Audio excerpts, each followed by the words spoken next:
nossos ouvintes da Folha FM a participarem daqui do nosso programa. E a melhor forma nesse momento é através do Facebook. Nós estamos com live no Facebook. Temos também o site da rádio. O site da rádio é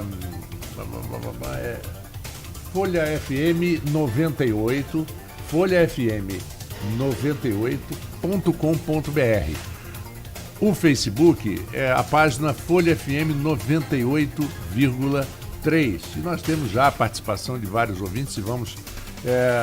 o Alexandre Buchaú, por exemplo, já pede sua bênção, Dom Fernando. Vamos então começar a nossa entrevista ou uma conversa bem informal com Dom Fernando Rifan. É verdade, né, Dom Rifan? Em 1988, na Rádio Continental, ainda no prédio da Lira Guarani. Isso. E o senhor tinha um programa na rádio naquela época. Isso mesmo. Então, bom dia aí, Marco Antônio, bom dia, Luiz, bom dia, Arnaldo, e caros ouvintes, uma bênção especial aí para o Alexandre Buchaú, que está nos ouvindo. Mas eu sou daquele tempo, eu sou da casa desde o começo, né? Sou do tempo que ainda era quilociclos. Quilociclos. Então, depois virou... antes era... Depois quilohertz, agora é que é megahertz. Então, aí vai progredindo, né? Exatamente. Mas então, desde o tempo do Andral Tavares, que eu fazia o programa da Ave Maria, aliás, a convite dele mesmo, né? Fazia o programa da Ave Maria, desde a década de 80, né? E várias entrevistas, a gente participou. E é um programa que continua vezes. Na Folha FM. Continua na Folha FM, Maria, Ave Maria. Não poderíamos jamais deixar de esquecer a Ave Maria. Arnaldo, bom dia, Luísio, já conversamos, mas vamos dia. Lá. Dom Rifan, estamos na Semana Santa aí. Eu queria que o senhor falasse um pouco sobre... A gente teve, ao mesmo tempo que a gente fala na comemoração da Semana Santa, a gente teve nela, que é um período muito importante não só para os católicos, mas eles herdam isso dos judeus, que é Páscoa ou Pessah, né? É a passagem. Isso. É a saída do povo ali do Egito de volta a Canaã, né, guiado por Moisés. Mas, enfim, essa tragédia aí que houve ali na França, que como Campos também tem uma igreja católica tradicionalista muito forte, né, com a Notre Dame. Eu queria que o senhor falasse um pouco sobre aí a Páscoa e sobre essa tragédia que você bateu aí sobre os parisienses. Foi uma notícia muito triste, né? Segunda-feira, depois do Domingo de Ramos. Interessante, nós tínhamos aqui alguns fiéis nossos que participaram da cerimônia de Domingo de Ramos em Notre Dame, em Paris. Até mandaram fotos bonitas, etc. E na segunda-feira ocorreu esse incêndio.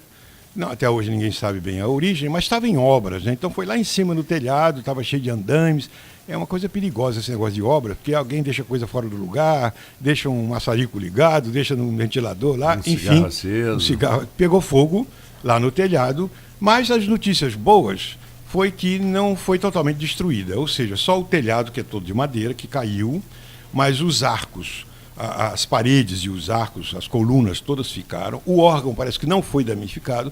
A grande maioria dos vitrais, que são coisas belíssimas, né? A gente sabe que os vitrais são irrecuperáveis, que ninguém sabe o segredo que eles usavam naquelas cores para fazer os vitrais. Então era um segredo medieval que até hoje ninguém sabe como foi, por isso só um vitral é que se quebrou, o resto ficou tudo intacto, a rosácea ficou intacta, os sinos, as torres da frente, só o pináculo também, que foi no ponto que caiu, mas hoje já viu aí muitos milionários e bilionários ofereceram contribuições, então, graças a Deus, a França toda vai, porque a Notre Dame, desde o romance de Victor Hugo, né, o Corcunda de Notre Dame, aquilo ali é um marco nacional, né? É o centro, né? Fica na Île-de-France, no centro de Paris, então é um marco nacional a Notre Dame de Paris. E é uma arquitetura espetacular, né? E o símbolo, os números áureos que tem na fachada são perfeitos. Dá para você ficar ali 3 horas olhando só a fachada de Notre Dame,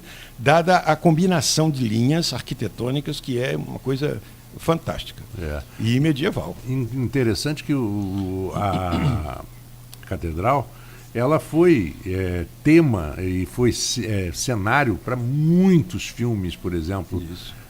Históricos, né? Filmes franceses, Nouvelle Vague e outros também. Isso, é um marco nacional. Eu acho que foi uma coisa dolorosa, mas que, graças a Deus, se Deus quiser, vai ser bem recuperada e vai voltar a ser a grande Notre Dame. Mas então, nós estamos na Semana Santa, como a Luísa aí perguntou. Bom, é a história mais contada do mundo e que cada vez a gente vivencia com emoção, né, a vida de Cristo. Como ele lembrou aí, Páscoa veio desde o Antigo Testamento. Páscoa quer dizer a passagem, o Pessar, quando a última praga do Egito passou aquele anjo exterminador que matou os primogênitos do Egito e poupou os primogênitos dos hebreus. Então, eles ficaram comemorando. E como é que foi? Como é que poupou? Deus mandou que eles pegassem um cordeirinho de 1 ano, sacrificassem aquele cordeirinho e tingisse os portais das portas deles com o sangue daquele cordeiro. E assim o anjo exterminador passaria e não atingiria nenhuma casa dos hebreus, só dos egípcios.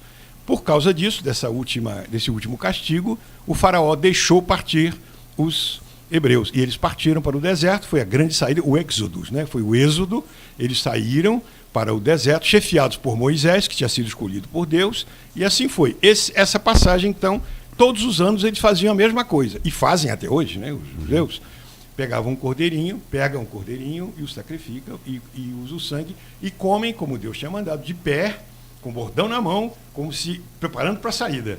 Então, passagem, né? Preparando para sair. Então, aconteceu isso depois de Moisés. A história nós conhecemos, passou o Mar Vermelho, o Mar se abriu, passaram 40 anos no deserto até chegar à Terra Prometida. Bom, cristamente falando, isso tudo era uma figura do verdadeiro Cordeiro. Por isso que João Batista, quando apresentou Jesus ao povo, disse: eis o Cordeiro de Deus, eis aquele que tira o pecado do mundo. Ou seja, aquele Cordeiro pascal era a figura desse verdadeiro Cordeiro que ia ser morto também na época da Páscoa. Interessante que Jesus, no Domingo de Ramos, que celebramos aí domingo, ele entrou em Jerusalém, foi aclamado pelo povo, né, por aqueles ramos de árvores, que chama Domingo de Ramos. Dali Jesus foi para Betânia. Betânia, que era uma aldeiazinha perto de Jerusalém, logo depois do Monte das Oliveiras. Mas ao pé, logo depois de Betânia, está uma cidadezinha chamada Betfagé. Dali que Jesus saiu para entrar no Domingo de Ramos em Jerusalém. Interessante que Betfagé é uma aldeia na qual eles juntavam os cordeirinhos que levavam em procissão até Jerusalém, porque eles iam ser sacrificados na sexta-feira para no sábado serem comidos na Páscoa. Exatamente nesse dia, eles levaram o verdadeiro Cordeiro Jesus para ser crucificado. Na sexta-feira, Jesus também foi levado e foi crucificado na sexta. E ressuscitou no sábado à noite, madrugada, portanto, um domingo de Páscoa. Por isso, tudo aquilo ali era figura de Nosso Senhor. É isso que nós celebramos, do modo cristão, na Semana Santa, né? Junto com os judeus que celebram o Pessar, nós celebramos a Páscoa. Ou seja, a paixão, o sofrimento e a ressurreição de Jesus. Bispo, entre as tantas festas litúrgicas do calendário cristão, é a Páscoa a principal festa? É a principal, né? Mais do que o Natal, hein?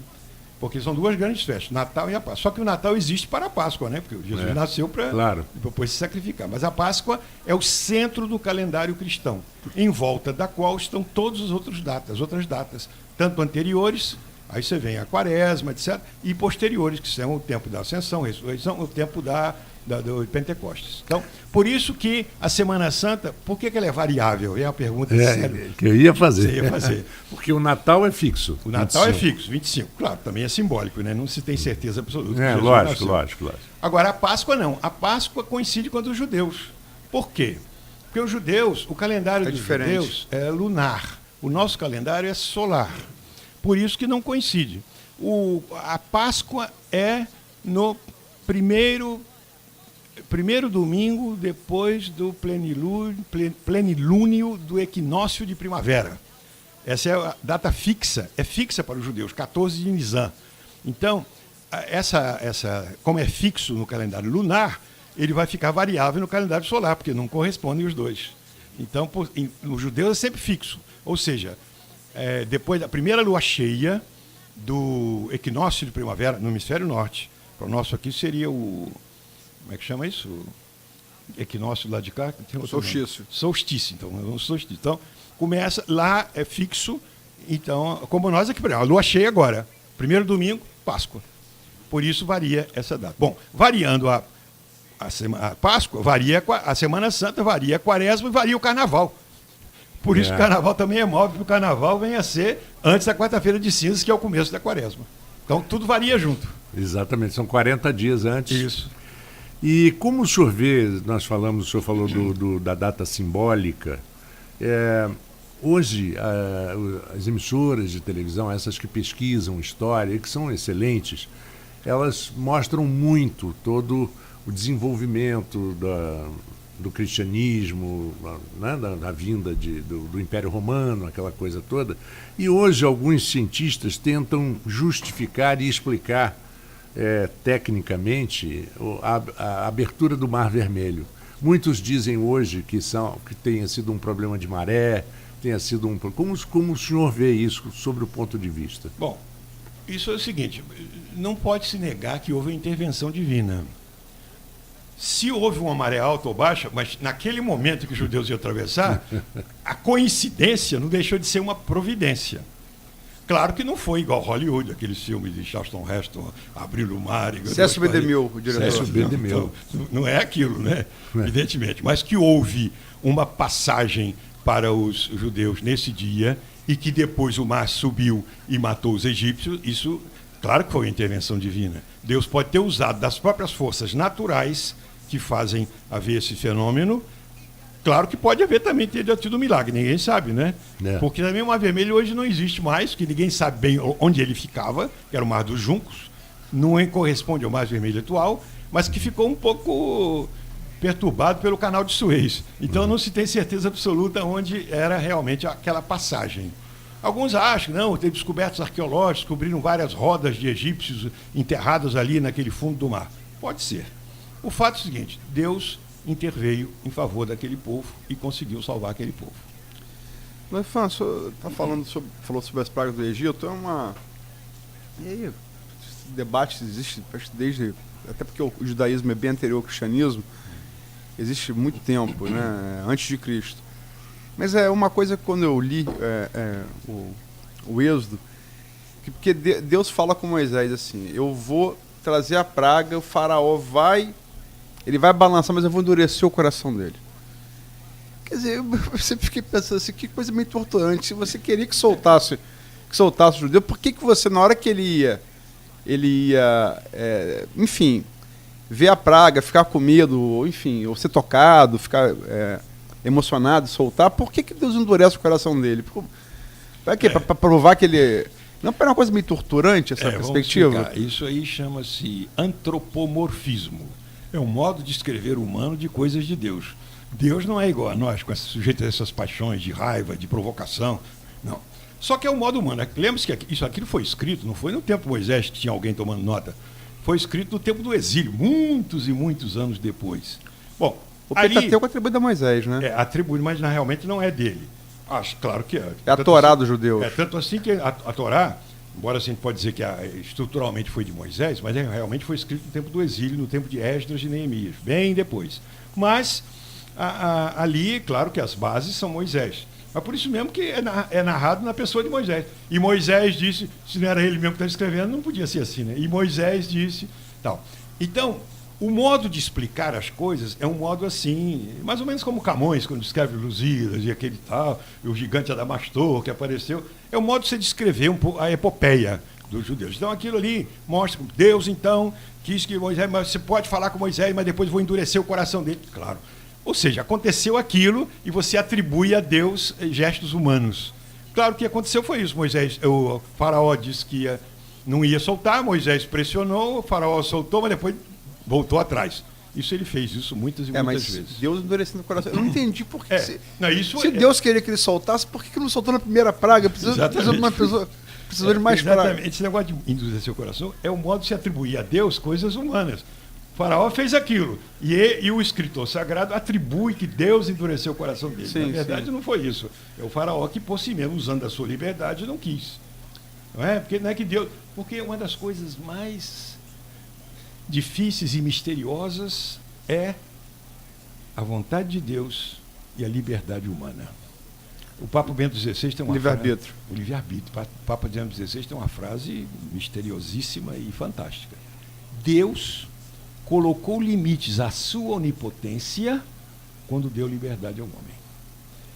Então, nem Deus viola a liberdade humana, porque ele deu essa liberdade. Porque Deus já tem servidores obrigatórios, os astros, a terra, os animais, tudo isso são leis obrigatórias. A abelha faz mel desde o começo do mundo e vai fazer até o fim do mundo e não vai piorar daquilo não, e vem melhorar, é aquilo ali. Por quê? Isso são servidores obrigatórios da vontade divina universal. O homem não, o homem é livre. Ele pode fazer mel, como pode fazer melado, não pode fazer nada. Então o homem é livre, é a vontade. Então, agora, Deus, quando deu liberdade ao homem, ele respeita a natureza da criatura que ele fez, assim, livre. Então o homem é livre. Deus condiciona, mostra tudo pra gente, dá a sua graça, mas o homem é livre. O homem é senhor do seu destino. Por isso que, na verdade, o faraó, ele usou a sua liberdade para deixar sair ou não. O faraó claro, é Ramsés II, não é isso? no caso ali, Ramsés II, que seria o perseguidor. Atribui-se Foi um a ele, grande né? faraó, né? Um grande faraó, fez aquelas grandes obras. Eu me lembro que tem um vídeo que a múmia dele, que é preservada, né? Ela foi para a França, acho que nos anos 90, se eu não me engano. Era no tempo de Napoleão que tinha roubado, né? Primeiro aquilo. Não, mas ela voltou para o Cairo e depois ela voltou nos anos 90 do século XX para estudos. Sim. Quando ela desceu em Paris, no Charles de Gaulle, receberam ele como chefe de Estado. Passou o esquife assim com a tropa em revista, quer dizer, o respeito que os franceses têm à história do antagonista de Moisés, né? Claro, que não é pouca exatamente. coisa. Não.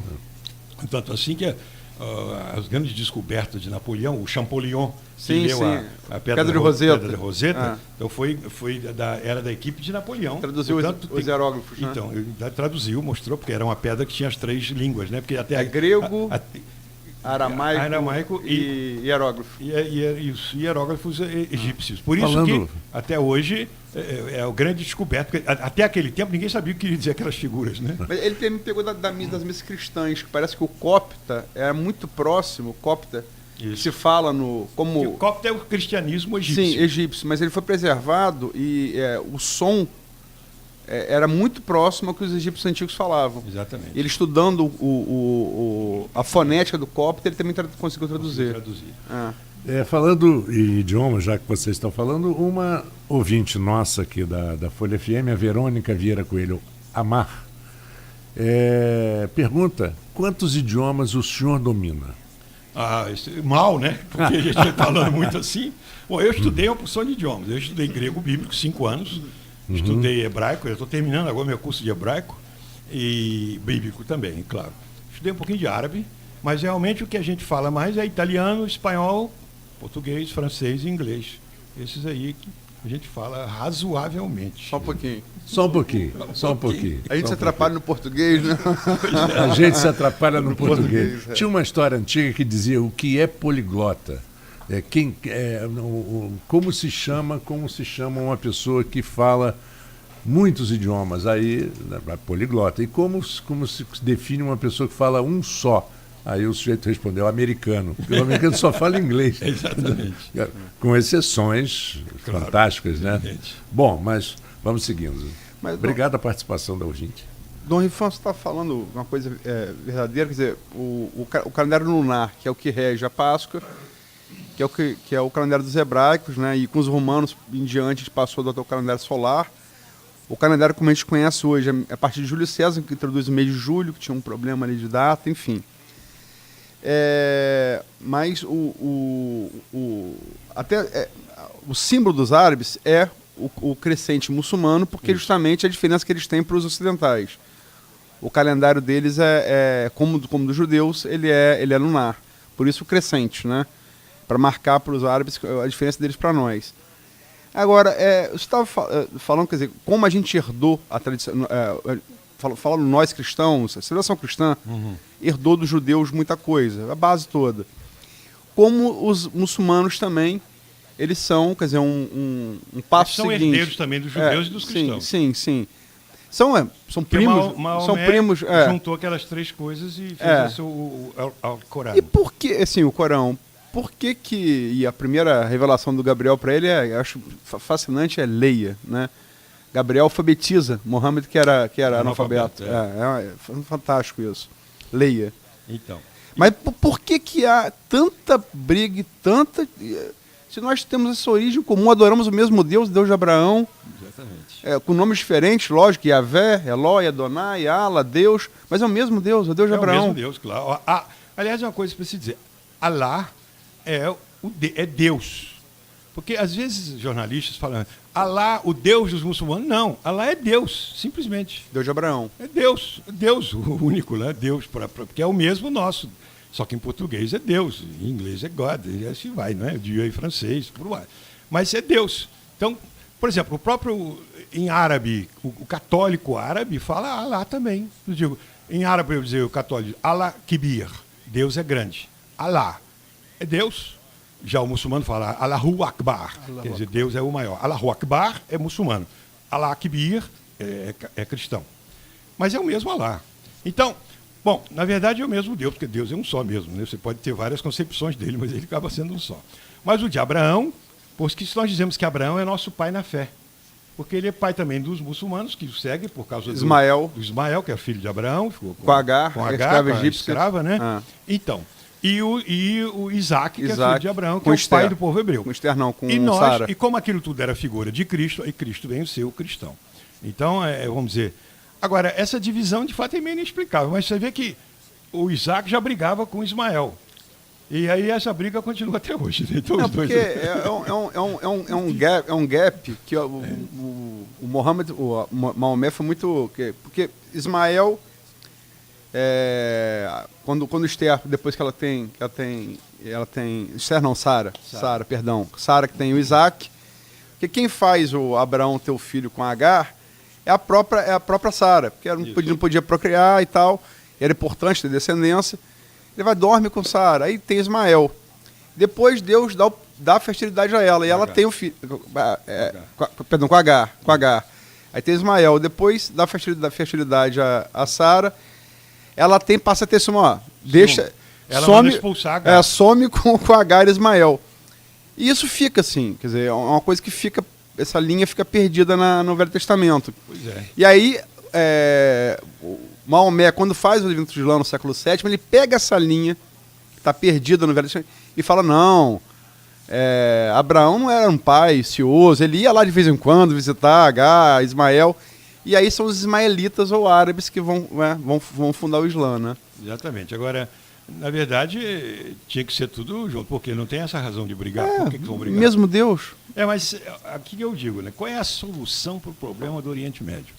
Eu, como católico, como bispo, vou dizer, a solução seria aceitar Jesus, porque Jesus seria o ponto de união entre um e outro. Por quê? Todos nós somos filhos de Abraão. Porque quando eles aceitarem aquilo para o qual o judaísmo é a figura e aquilo que no qual o Corão fala, que é o grande profeta, embora ele diz inferior a Maomé, mas seria Jesus o ponto de união, portanto o cristianismo. Coisa que os franciscanos fazem e fizeram. Porque você tem as cruzadas. As cruzadas, como movimento, foi uma coisa espetacular para unir os cristãos. Você acha mesmo? Tempo. Foi. Foi espetacular? Tirando os defeitos, claro. Um banho de sangue. Pois é, mas vamos dizer, o motivo da cruzada era libertar os lugares santos, porque os cristãos queriam visitar e os muçulmanos não estavam deixando. Os otomanos. Então, peraí. Não, os otomanos são depois. Não, os muçulmanos. Os muçulmanos, Então, os muçulmanos não estavam deixando fazer as peregrinações. Então, peraí. Então, nós temos que libertar os lugares santos. Então, a finalidade era boa. Ou seja, libertar os lugares santos para que os cristãos pudessem visitar.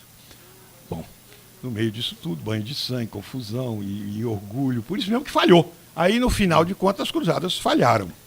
Bem, mas eu quero dizer o seguinte. O objetivo era salvar. Claro, até no final foram vencidos lá pelo Saladino, né? Salahudin. Então, foram vencidos e pronto. Que libertou os cristãos de Jerusalém e não matou ninguém. Não, ele diferente dos cristãos. Isso, ele era uma pessoa humana. Que foi modelo para a cavalaria europeia. Exatamente. Mas aí vieram os templários, aquele negócio todo, hospitalários, tudo isso. Enfim, a cruzada movimentou o grande espírito cristão de ajudar também, caridade, aquela história toda. Bom, mas a última cruzada, que não foi da Indiana Jones, foi dos franciscanos. Os franciscanos foram lá e o que fizeram?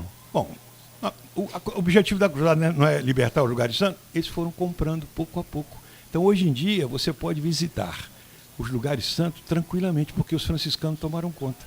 você pode visitar o cenáculo, você pode visitar ali o Santo Sepulcro, os franciscanos também estão ali, pode visitar Belém, Nazaré. Então eles fizeram realmente a última cruzada e os lugares santos estão libertados hoje. Não há razão mais para fazer uma cruzada militar como foi feita. Graças a Deus. Graças a Deus.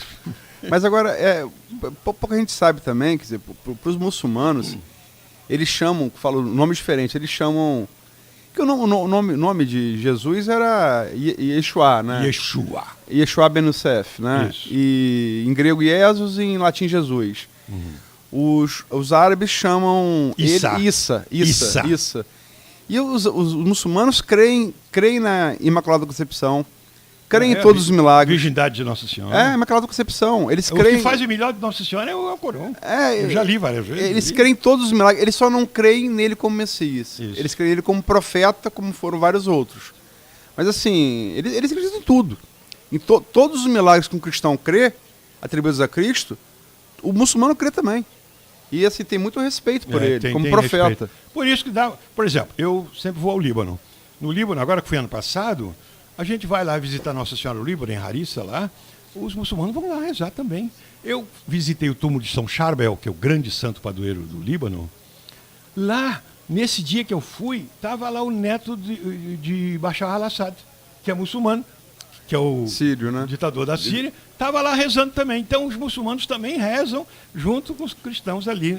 Aliás, o Líbano é um exemplo de boa convivência entre os muçulmanos, cristãos... Tirando Sabra e Shatila, né, do Rifão? Tirando a bagunça que tem. Sabra e Shatila foi um massacre também, né? Claro, mas você vê que os libaneses também sofreram. Com 700 Sim, Sabra e Shatila foi lá. Então, 700 mártires libaneses mortos pelos muçulmanos. Como também tem, sempre todo lugar tem isso, né? Tem briga.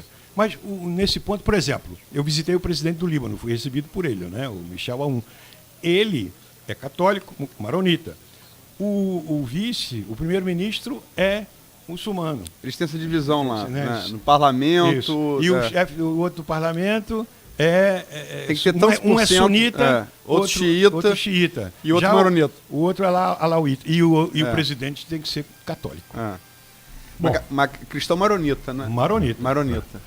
São 7h43, faremos um pequeno intervalo, e esse realmente é rápido, para voltar com Dom Fernando Rifan, Aloísio, Arnaldo, e no Folha no Ar, primeira edição. Já voltamos. Inicia